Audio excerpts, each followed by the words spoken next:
ನಮಸ್ಕಾರ ಸ್ನೇಹಿತರೆ, ನಿಮ್ಮ ಆರೋಗ್ಯ ಮತ್ತು ಸೌಂದರ್ಯವನ್ನು ಹೆಚ್ಚಿಸಲು ಪ್ರಕೃತಿಯ ಅಮೂಲ್ಯ ಕೊಡುಗೆ ಸದಾಪುಷ್ಪ. ಈ ಸುಂದರ ಹೂವಿನ ಔಷಧೀಯ ಗುಣಗಳು ಅದೆಷ್ಟೋ.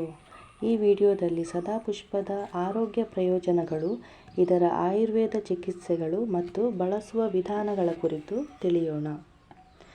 ವಿಡಿಯೋ ಸಂಪೂರ್ಣವಾಗಿ ನೋಡಿ, ಕೊನೆಯವರೆಗೂ ಇರೋಕೆ ಮರೆಯಬೇಡಿ. ಸದಾಪುಷ್ಪ ಒಂದು ಚಿಕ್ಕ ಪರಿಚಯ. ಸದಾಪುಷ್ಪವನ್ನು ವೈಜ್ಞಾನಿಕವಾಗಿ ಕ್ಯಾಥರಾಂಥಸ್ ರೋಸಸ್ ಎಂದು ಕರೆಯಲಾಗುತ್ತದೆ.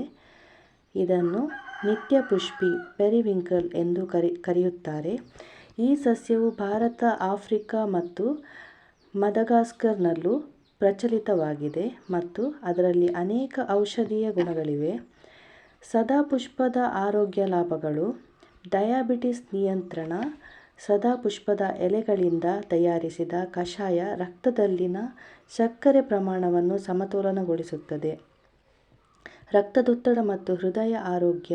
ಇದರ ಎಲೆ ಮತ್ತು ಹೂವುಗಳಿಂದ ತಯಾರಿಸಿದ ಹರ್ಬಲ್ ಟೀ ಹೃದಯದ ಆರೋಗ್ಯ ಹೆಚ್ಚಿಸುತ್ತದೆ ಮತ್ತು ಬಿಪಿ ನಿಯಂತ್ರಿಸಲು ಸಹಾಯ ಮಾಡುತ್ತದೆ. ಕ್ಯಾನ್ಸರ್ ಚಿಕಿತ್ಸೆಯಲ್ಲಿ ಸಹಾಯಕ. ಈ ಸಸ್ಯದ ಮುಖ್ಯ ರಾಸಾಯನಿಕಗಳು ವಿನ್ಕ್ರಿಸ್ಟಿನ್ ಮತ್ತು ವಿನ್ಬ್ಲಾಸ್ಟಿನ್. ಇದು ಕ್ಯಾನ್ಸರ್ ಚಿಕಿತ್ಸೆಗಾಗಿ ಬಳಸಲಾಗುತ್ತದೆ. ಚರ್ಮದ ಸೋಂಕುಗಳು ಮತ್ತು ಗಾಯಗಳು. ಸದಾಪುಷ್ಪ ಎಲೆ ರಸ ಮುಗುಳು, ಅಕ್ಕಿ, ಮೊಡವೆ ಮತ್ತು ಚರ್ಮದ ಸೋಂಕುಗಳಿಗೆ ಉತ್ತಮ ಔಷಧ.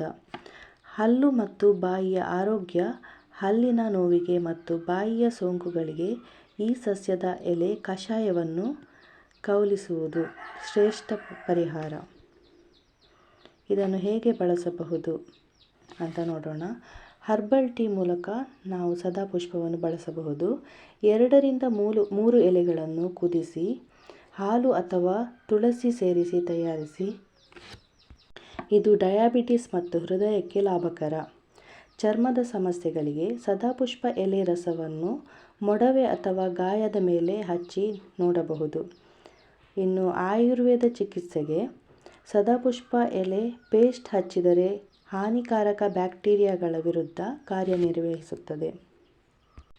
ಸದಾಪುಷ್ಪವನ್ನು ಆಯುರ್ವೇದ, ಸಿದ್ಧ ಔಷಧ ಮತ್ತು ಯುನಾನಿ ವೈದ್ಯಶಾಸ್ತ್ರಗಳಲ್ಲಿ ಉಪಯೋಗಿಸುತ್ತಾರೆ. ಇದನ್ನು ಮೂಲವ್ಯಾಧಿ ಪೈಲ್ಸ್, ಅನಿದ್ರೆ ಇನ್ಸೋಮ್ನಿಯಾ, ತಲೆನೋವಿಗೆ ಸಹ ಬಳಸಬಹುದು.